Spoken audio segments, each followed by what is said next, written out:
Check payment చేశారు. ఏది 2020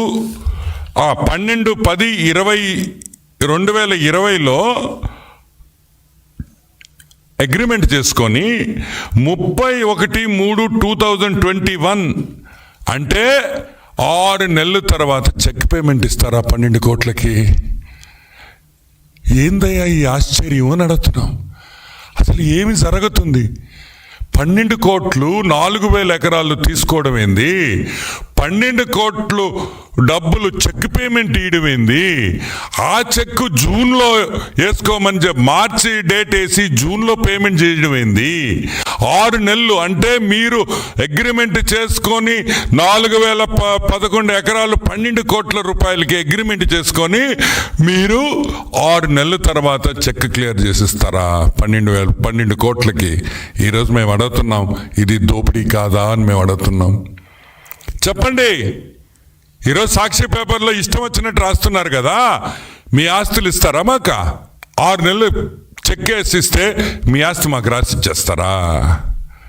ఎక్కడ న్యాయం అని అడుగుతున్నాం.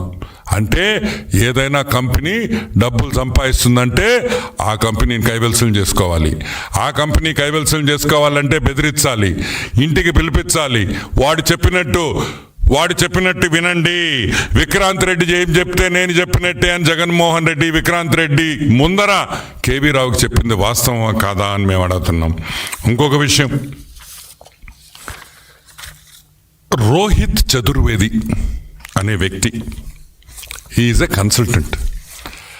ఈ రోహిత్ చతుర్వేది అనే కన్సల్టెంట్ ఐఐఎంలో చదివాడు. ఆయన profile, Rohit Chaturvedi profile almost 25 పేజీలు ఉంది. ఇది కూడా నేను ప్రెస్కి పంపిస్తాను.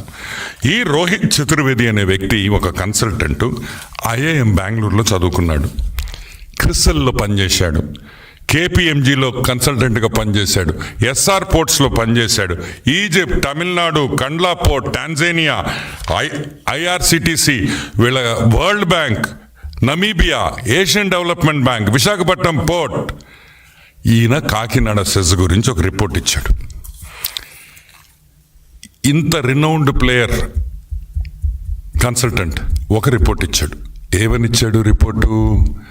ఏమనిచ్చాడంటే మొత్తం కాకినాడ సెజ్ గురించి మొత్తం రాస్తూ ఆయన ఇచ్చిన వాల్యుయేషన్ తీస్తే మీ కళ్ళు జిర్యలంటాయి. మనకి 8,230.48 ఎకరాలు, ఒక్కొక్క ఎకరా రేటు 50,24,000 రూపాయలు.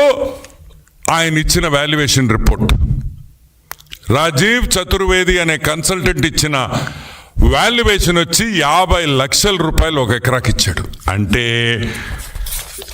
4,000 ఎకరాలకి మీరే క్యాలిక్యులేట్ చేసుకోండి ఎంత అవుతుందో. 4,135 కోట్ల రూపాయలు. అంటే కేవీ రావు షేర్కి 2,000 కోట్ల రూపాయలు వాల్యుయేషన్ వేశారు ఈ 4,000 ఎకరాలకి. అంటే 2,000 కోట్ల 2,000 ఎకరాలకి 12 కోట్లు ఇస్తారా 2,000 కోట్లకు గాను? ఈరోజు నేను అడుగుతున్నా, ఇది న్యాయమా ధర్మమా అని అడుగుతున్నాం. ఇది బెదిరించడం కాదా? ఇది గన్ను పెట్టుకొని లాక్కోవడం కాదా? ఏమంటారు? 2,000 కోట్ల ఎస్టిమేషన్ వేసిన 2,000 ఎకరాలకి మీరు ఎంత తీసుకుంటారు? 12 కోట్లకు తీసుకుంటారా? 2,000 కోట్లు ఎక్కడా, 12 కోట్లు ఎక్కడా అని మేము అడుగుతున్నాం. ఇది బెదిరించడం కాకపోతే ఏంది అని అడుగుతున్నాం. సరే, దీనికైనా పేమెంటు ఆ 12 కోట్లు దాని అమ్మబడ రే 2,000 కోట్ల భూమి 12 కోట్లకి దొబ్బేశారు కదా. పేమెంట్ ఇలేర్రే, అది కూడా స్పాట్లా 6 నెలల తర్వాత ఇస్తారా? 2,000 కోట్ల రూపాయల భూములు 12 కోట్లకి తినేసి 12 కోట్ల రూపాయలకు చెక్ ఇచ్చి ఆ చెక్కు 6 నెలల తర్వాత బ్యాంకులో వేయమంటే అప్పుడు క్యాష్ అవుతుందా? ఏమంటారు? ఇది దోపిడీ అంటారా, దొంగతనం అంటారా, 429 అంటారా, ఏమనాలి? ఇది జగన్మోహన్ రెడ్డి హస్తంతో కాదా జరిగింది? జగన్మోహన్ రెడ్డి హస్తం లేదా? లేకపోతే ఎవడైనా పిచ్చిన కొడుకు ఈ ప్రపంచంలో 2,000 కోట్ల రూపాయలు ఆస్తిని 12 కోట్లకి ఇస్తాడా? ఏమైనా అర్థం ఉందా అని మేము అడుగుతున్నాం. సరే, సో ఇక్కడ 1,900 కోట్ల ప్రాఫిట్ వచ్చేసింది. సరే, కాకినాడ సీపోర్ట్కి వస్తాం.